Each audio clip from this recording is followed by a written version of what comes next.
Alright. Trial's underway. And I think, hopefully this time, I should be able to...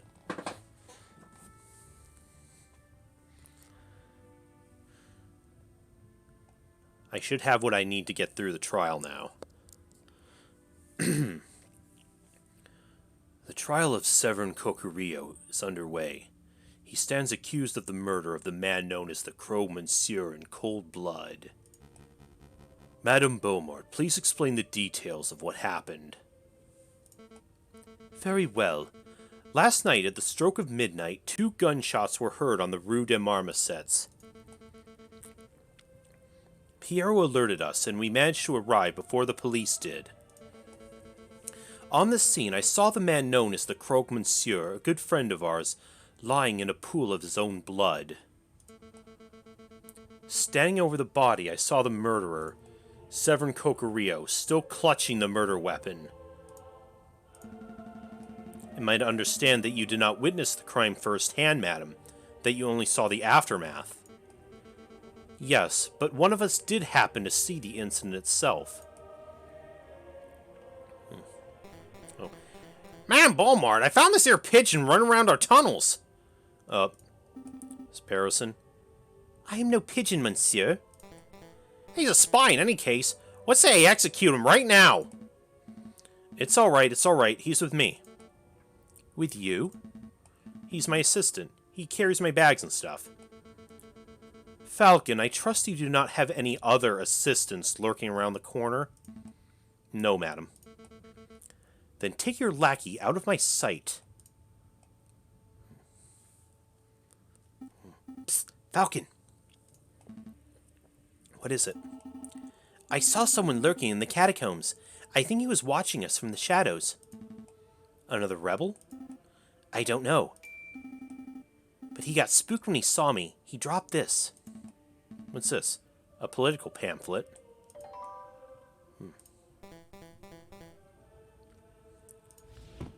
Wait, let me take a look at... Is that it?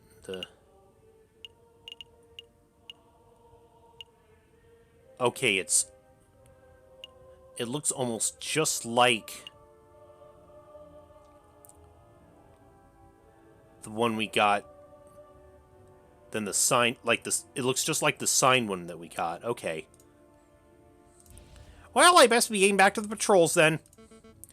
Not so fast, Pierrot.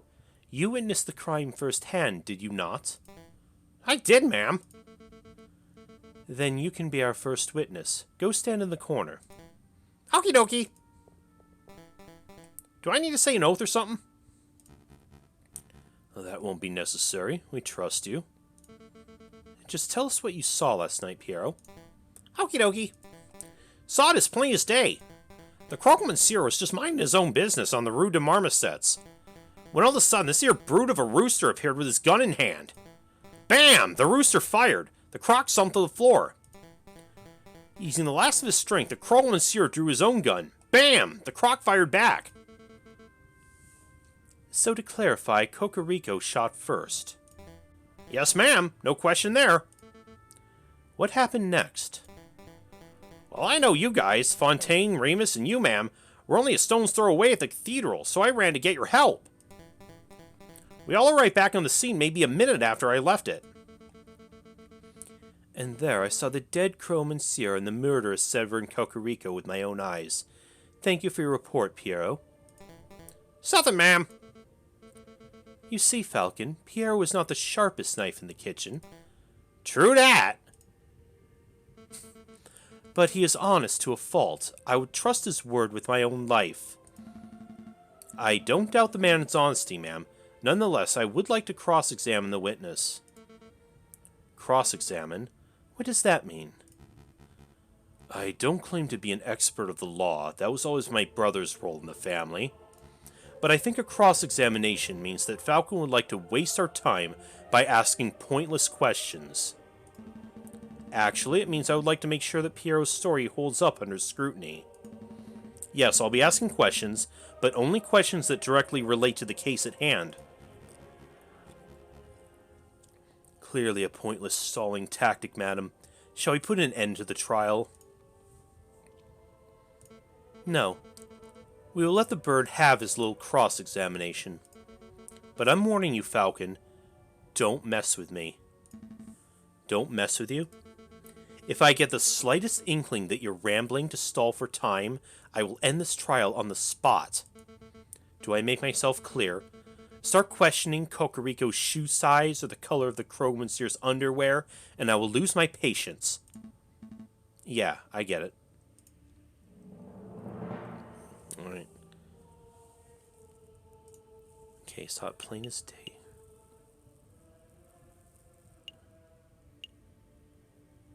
Now I think the one... Because didn't we... Can we look at...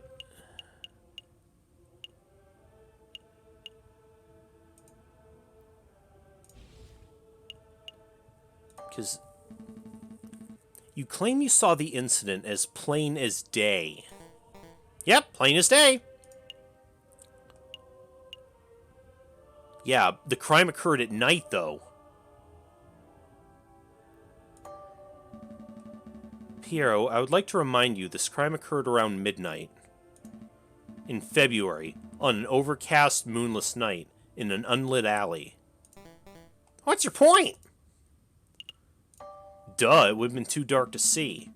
It would have been dark. So dark you couldn't possibly have correctly identified the people involved.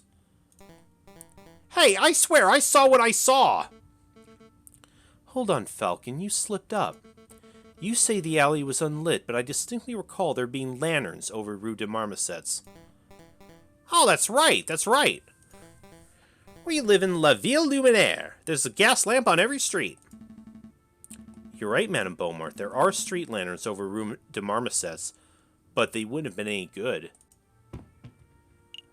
Oh, now we have the... Okay, this was the evidence I wasn't able to uncover before. But the lamps were broken when we found them. The street lamps over Rue de Marmosets were broken. They were completely non-functional. As proof, I present the glass shards that line the alleyway. These shards originate from the panes of the broken lamps. And I've still got the holes in the sole of my shoe. Double proof. Those glass shards could have come from anywhere. You could send one of your underlings to see the broken lamps for themselves if you want. And waste more time? I think not. This sounds like a stalling tactic. Excuse me, Madame Beaumont. I don't remember whether the street lamps were or weren't broken, but I do remember that we had to use a torch to light up the scene. Hey, whose side are you on? I'm just saying, Falcon may be right. It was particularly dark, so it's possible there weren't any lit street lamps. Are you saying I'm a liar? I thought we were buddies! Stop quibbling, both of you. Maybe the lamps were broken, maybe they weren't. It doesn't matter. I know that Piero's testimony is accurate because I personally saw the rooster at the crime scene 1 minute after Piero did. 1 minute. That's plenty of time for the real murderer to escape and for a passerby to stumble upon the scene, is it not? You must acknowledge that's a possibility. I acknowledge nothing. There's an inkling of doubt. You know there's the slight notion that Piero may be misremembering what he saw. Don't badger the prosecution, Monsieur Falcon. I wasn't badgering. On to the next witness. Madame Beaumont, do you have anyone in mind? I do. There is someone among us who is something of a gun connoisseur, a man who knows everything there is to know about the craft of weaponry. Oh, that's me again! Shut up, Piero. Get off the stand. Yes, ma'am. I call Fontaine forward. Very well. Now, Fontaine, is it true that you're a gun specialist? Well, I hate to brag, but yes, I know about guns, their mechanics, their beauty. Have you heard about the revolver mechanisms America's developing? Wonderful stuff! Fontaine, let's stick to the guns that were found at the crime scene. Tell us about those. Oh, right. Very well. This is the gun found on Severin Cocorio's person at the time of arrest. It's a standard issue, percussion lock, Chantarelle Gendarmerie pistol, 24cm length, 50mm caliber. Lots of police and soldiers carry these dull things. It's a gun that says, "I'm a reliable man of the law." That sounds like our Cocorico. Does it? Cocorico's always told me the riding crop was his self-defense weapon of choice. Strange he had a gun in the first place. Yeah, but Valerdi did give it to him in that cutscene that I saw in the other route.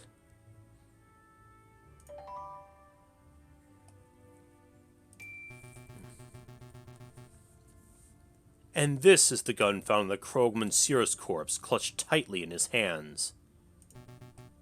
It's a turnover pistol, double-barreled, ivory handle, 20cm length, 13mm caliber. This is an exquisite and highly customized gun. It's one of a kind. Whoever used this weapon knew their stuff. The Krogman Sear was a legendary arms dealer. It's no surprise his personal weapon would be something so flamboyant.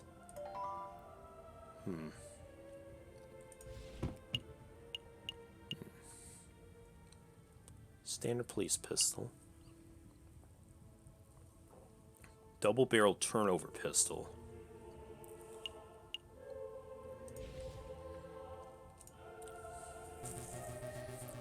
But what's really fascinating about the Krogman Sears gun is the ammunition. See, the bore of his pistol has been fitted with a set of grooves. Please stop, Fontaine. I didn't call you up to hear you show off your gun knowledge. Tell us what you uncovered when you examined the Krogman Sears bullet wound. Ah, right. Well, a lead bullet was embedded in the middle of the Krogman Sears sternum, and appeared to have had a straight angle of entry. So in other words, the Krogman Sear was facing his killer when he was shot. That's right. The other interesting point was that the Krogman Sear's outer clothes were singed. This typically only occurs if a person is close enough to a gunshot to be directly burned by the gun's muzzle flash, so he was shot at point blank.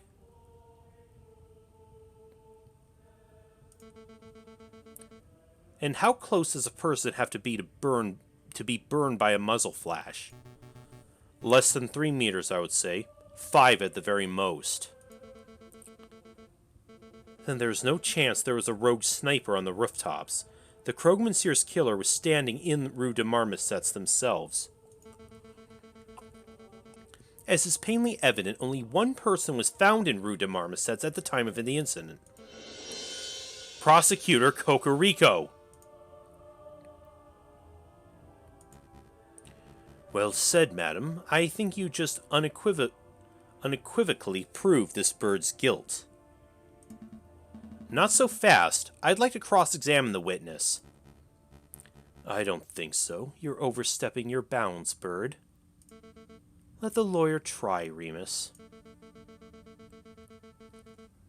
When he fails, there will be absolutely no doubt to anyone in the room that Cocorico is nothing but a bloodthirsty murderer.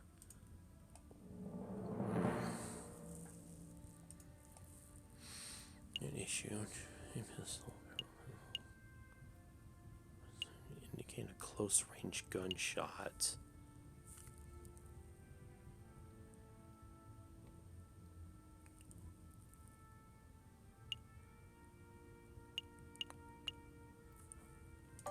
Tell us more about Fontaine, about the Krogman Sears turnover pistol. He did mention something interesting about the ammunition. You were about to say something about the gun's ammunition before Madame Beaumont cut you off. Could you give us the details? Oh, great. Now he'll never stop talking. I'm glad you asked, Falcon. See, as you probably know, most bullets are just small, round, lead balls, right? But that's not the case here. This particular weapon uses an advanced iron-tipped, aerodynamic, carefully grooved... Actually, it would be quicker if I just showed you. Take a good look. This is an iron-tipped Nene ball. It's a very rare, top-of-the-line technology. Before last night, I'd never seen one of these in person before. Like I said before, the Krogman was a legendary arms dealer. It only makes sense he would have access to the latest weaponry. Where did you find this bullet, Fontaine? In the turnover pistol's chamber.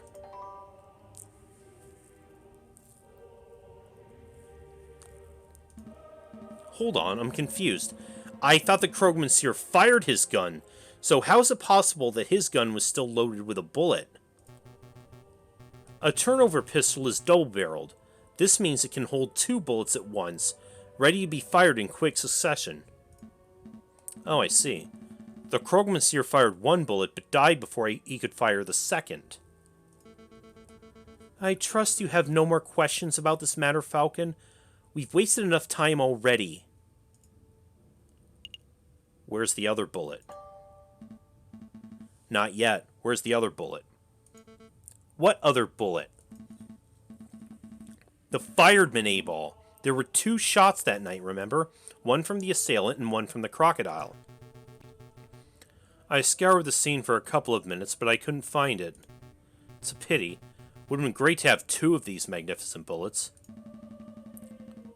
Madam Boldmart, did anyone find the fired Nene ball in Kokoriko's body?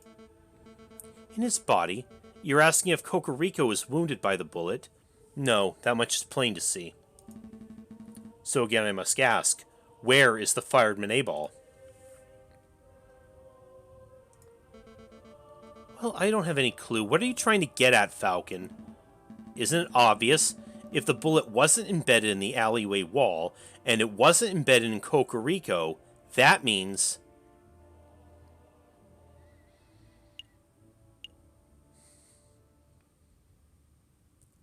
This is taking a page right out of the first Ace Attorney game.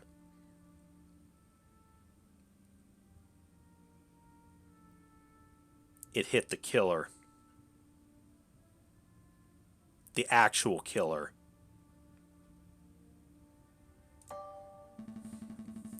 The bullet hit the murderer. The real murderer. It must still be embedded in whoever attacked the Krogman Seer. Bingo! A ludicrous notion.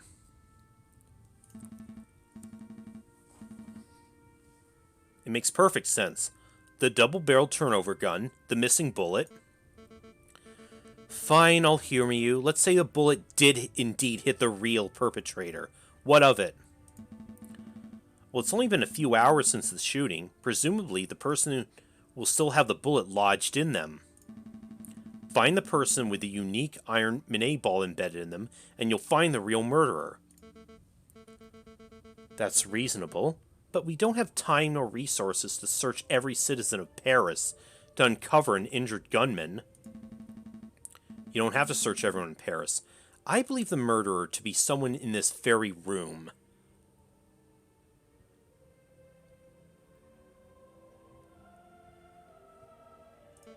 Oh? You think we have a traitor in our ranks? I do. This was obviously a planned attack. Someone invited Kokoriko and the Krogman Seer to the same place at the same time in order to create a setup. Only someone with the rebels' connections could engineer such an event. This is ridiculous. Are you really saying that someone in this room was shot last night? That's clearly untrue. A bullet wound could be concealed, perhaps if you were all to take off your shirts. No, I'm not having everyone in this room stripped down to their knickers just to cater to your outrageous theory. If you can't think of a more reasonable way to prove your stray bullet theory, we'll end this damn trial here and now. A more reasonable way? I have a more reasonable way. What do you think, Falcon? Isn't it obvious? We have the perfect way to uncover whether someone's been shot. It's a genius solution. Because we have a metal detector on us now, don't we? Right.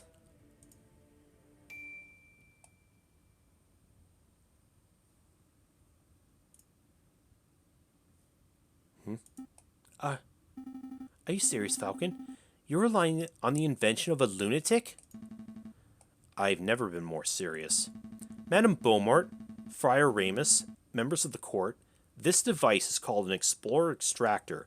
It's the latest medical technology. It looks like a children's toy. I assure you, this is no toy. It was designed to find and extract metal embedded in bodies. A battlefield bullet finder and remover, if you will. I'm intrigued. So you're saying you just swing that device around and it finds a bullet in a person? Yes, sort of. I don't know, we haven't had a chance to practice with it, really. Madam, these birds are playing you for a fool. There's no way such a device exists. We've seen this device work with our own eyes. Sparrowson shall demonstrate. Me? Although he'll need something to demonstrate it on. Ooh.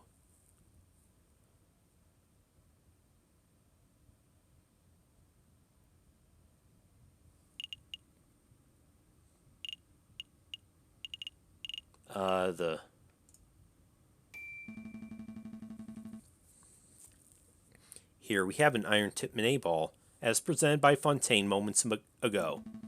Observe, I place the bullet in my closed fist. It now represents the fired bullet, currently embedded in the murderer's body. Allegedly. Now, Sparrowson will demonstrate what happens when a hand is scanned with the Explorer Extractor device. So I just do this and... It's humming and buzzing. Is it really detecting that bullet? Absolutely. What an intriguing device. Hey, what would happen if I were to hit extract right now? Oh, please don't. You remember what happened to that steak, right? My, what is this feeling? It feels like...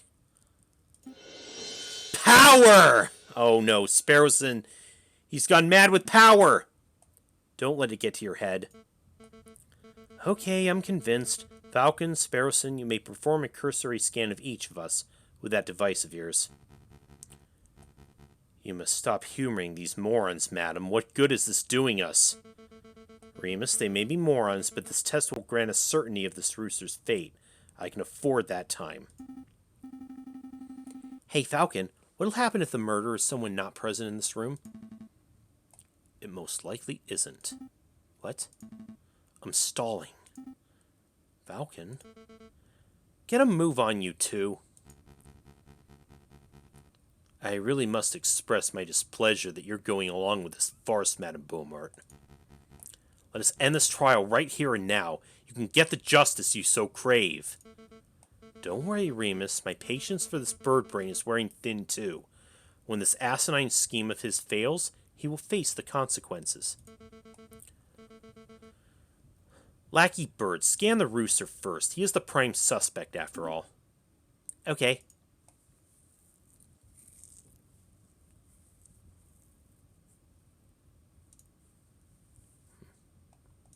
Anything? I'm not getting a reaction.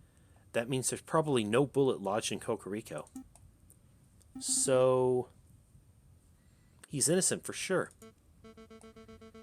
No, all it means is this bird was not shot by the hypothetical bullet. Don't forget, this is all speculation on Falcon's part. Madam, I must insist you end this. It's a fool's errand. We have other matters we must attend to. Remus, you let me worry about our time management. Piero, you go next. Alright, let's get it over with.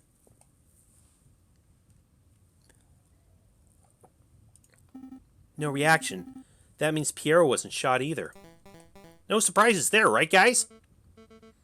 Let's see, next we shall test... Madam, I implore you. You're being awfully lippy, Remus. Why don't you go... Yeah, he is being... He seems a little nervous, doesn't he? Me? That is not really necessary, madam. I don't want to participate in this ridiculous child's game. This is no game, and I'm issuing you an order to cooperate. I refuse. Why?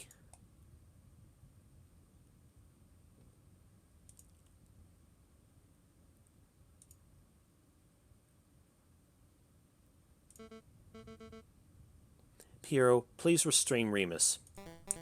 With pleasure, ma'am.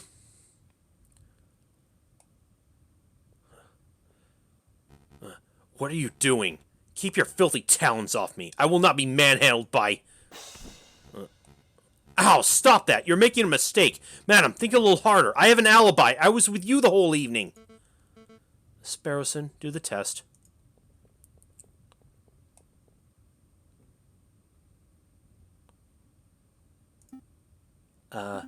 Falcon? I'm not getting a reaction. That can't be right. Do it again.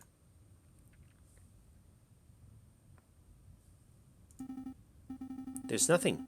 Friar Remus hasn't been shot, as far as this device can tell. The utter nerve. To manhandle a man of the cloth like that. As I said on the floor, madam, I was with you and Fontaine for the entire evening.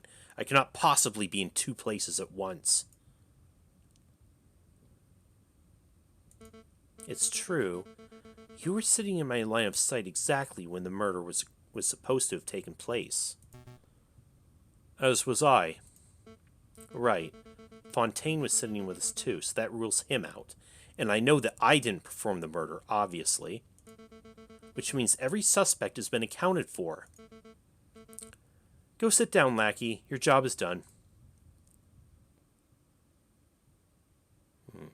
What does this mean? You realize what this means, don't you, Falcon? Your little test failed. Your hypothetical bullet theory turned out to be unsubstantiated speculation, pure guesswork.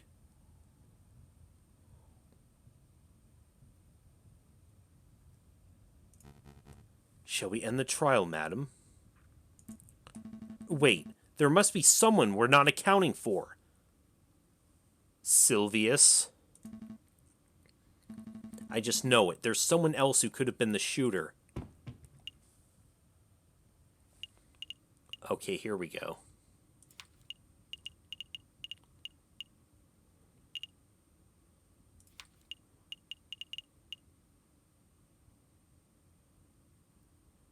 Right.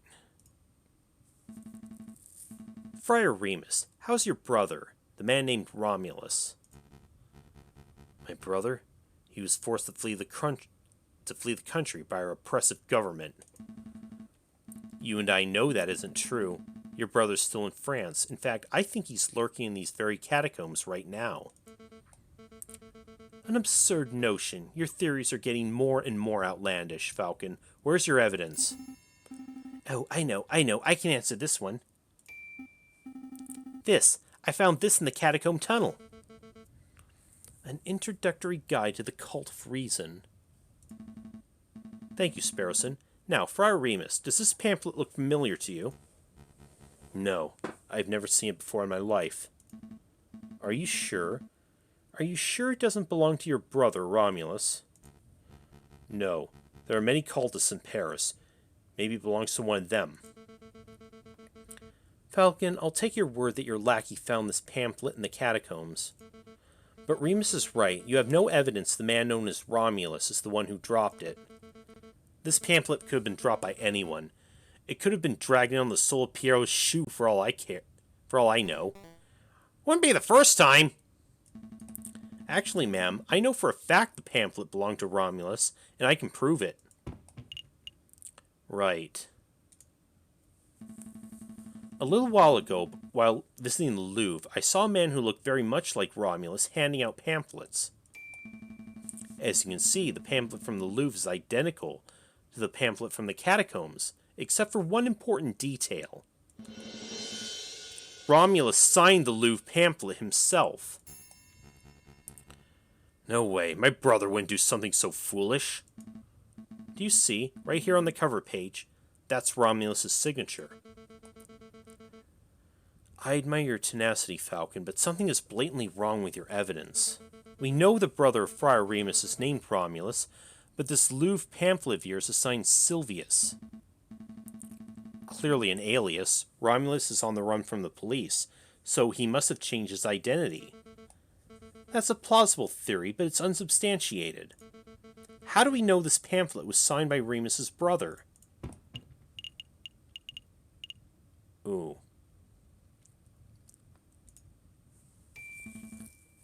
This fountain pen.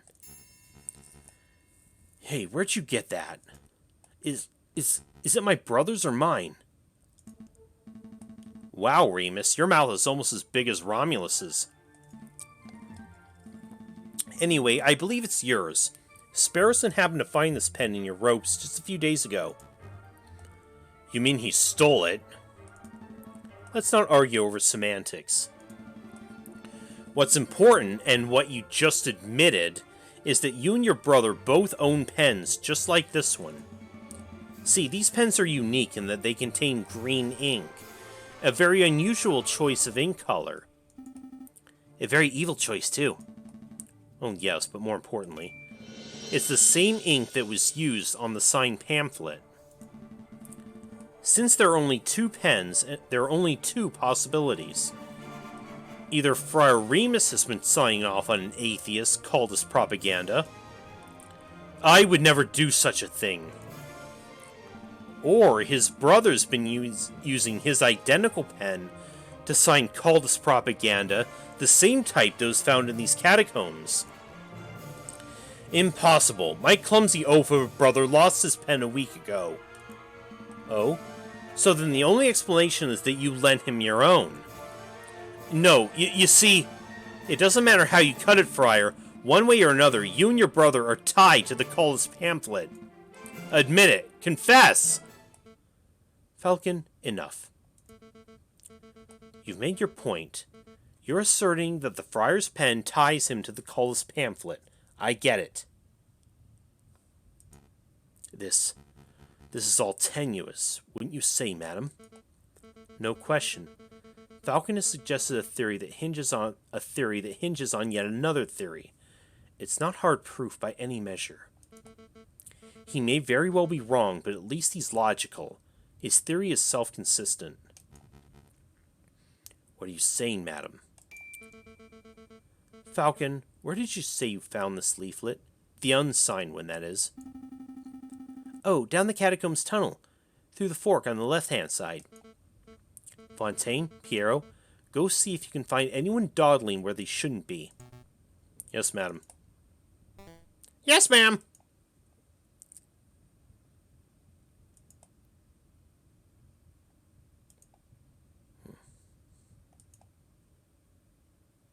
Silence.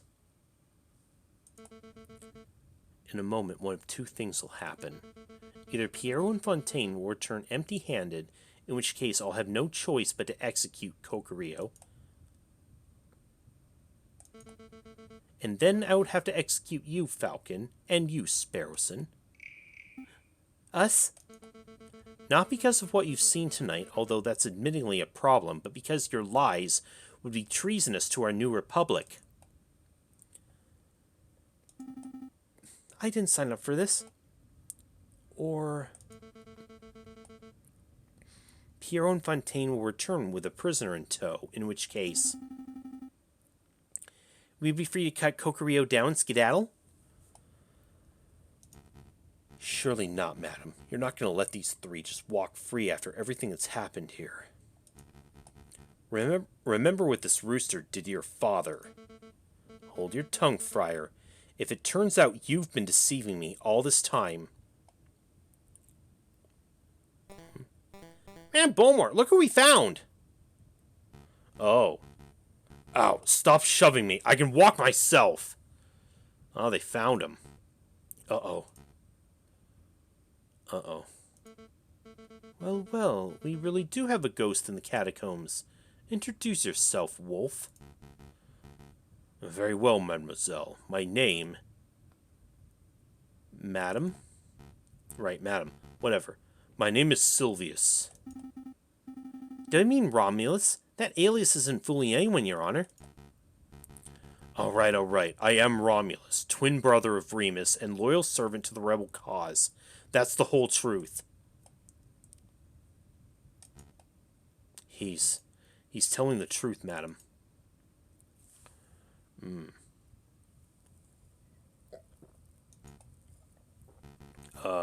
Long live the Second Republic. Right, guys? I have a lot of questions, both for you, Romulus, and for you, Remus. I don't appreciate being lied to. It seems you have your hands full, so we'll just be taking our leave. Not so fast, Falcon. Your theory is still unproven. If it turns out Romulus has no bullet in him, you'd have no evidence that implicates him of the Krogman Seer's murder. Kokoriko would still be the prime suspect. Bullet in me? What are you guys on about? Spare me. Fontaine, hold him down. Hold me down? Ow! Sparrowson, do your test. I'm on it. Found you. It's buzzing. It's really buzzing around his shoulder. I see blood. There's definitely I see blood. There's definitely a bullet wound there. That's an old bullet. An old war wound. I got it fighting Algeria on 36. Obviously a desperate lie. My brother's being completely honest, madam. He's a veteran. He was shot in battle. You know, I could just extract the bullet right here and now. That would remove all doubt. Ooh. Do it. Oh jeez. Okay, let's not. Don't do that, Sparrowson. It would be needlessly cruel. Think about what that device did to that poor chunk of steak. Oh god, he did it anyway! Whoops, my finger slipped. Oh my god, Sparrowson, you savage. Hey, look at that. If I'm not mistaken, this is one of them newfangled bullets, right, Fontaine? That's no mistake. This is an iron-tipped Manet ball, just like the one in the Krogman Seer's gun. So we have a match. Do you realize what this means, madam? It clearly demonstrates that Romulus confronted the Krogman Seer before Kokoriko arrived. This is undeniable evidence that Kokoriko had nothing to do with the crocodile's death.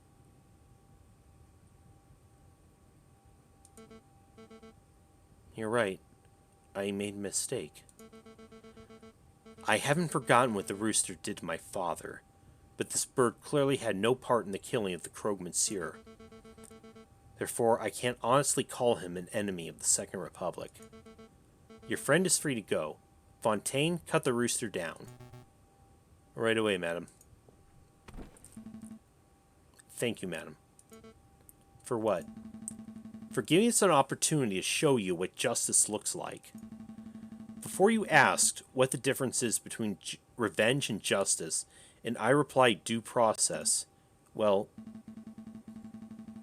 it was crude and messy, but today you gave us the chance to show you what due process looked like.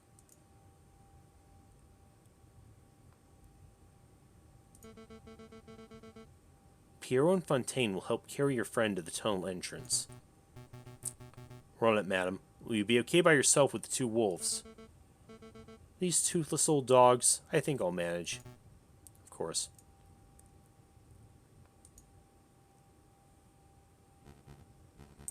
Come on, brother, to your feet. So, Caldus. Caldus is such a strong word. Listen, mademoiselle. Don't mademoiselle me. I shall be asking the questions here. Tell me, friar, are you a Caldus too? Madam, I'm just a humble servant of God.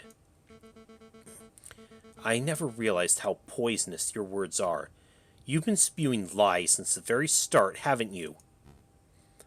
Madam, at least tell me why you two killed the Krogman Seer. Because Allow me, brother. You want to know the truth? We want exactly the same as you.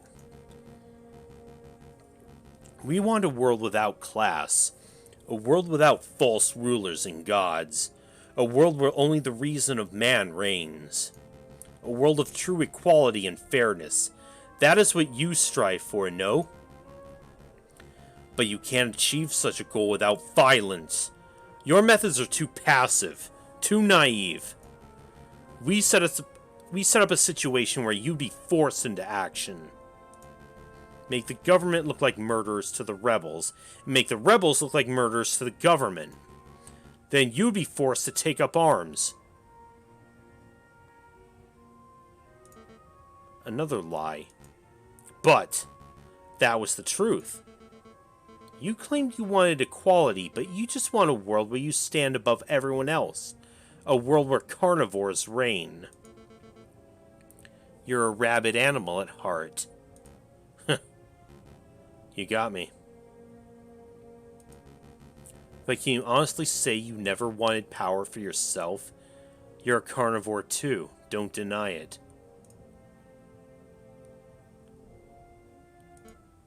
No, I never wanted power.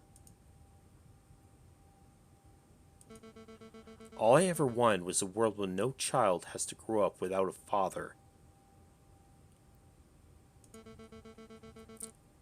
Did you know the Krogman Seer was something of a family man?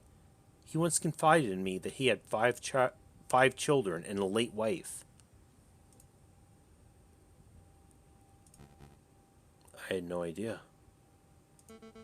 Tell me, Romulus, do you have children?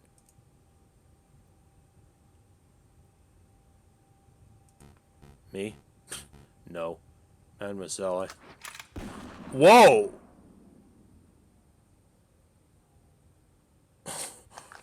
God, whoa.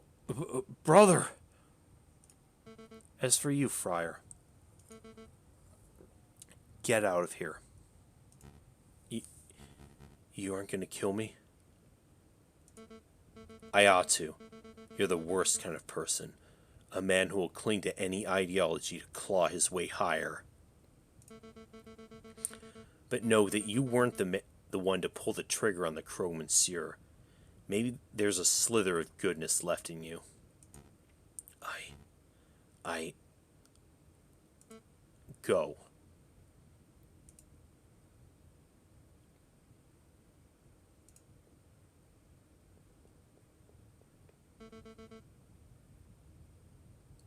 Is this what justice looks like?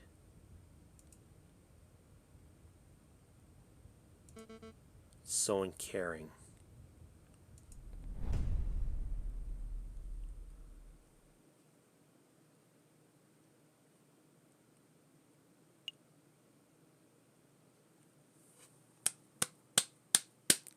All right, we made it. That was good. That was good.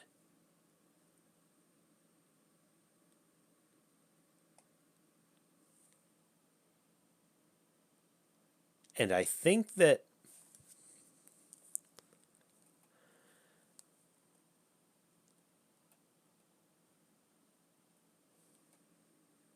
so with that being the end of chapter 3, next time I return to this, we will start with chapter 4. Again, how far are we into the stream? Not that far. I'll do a little bit of Mega Maker, maybe another hour. But bear with me, I'll see you in a few minutes.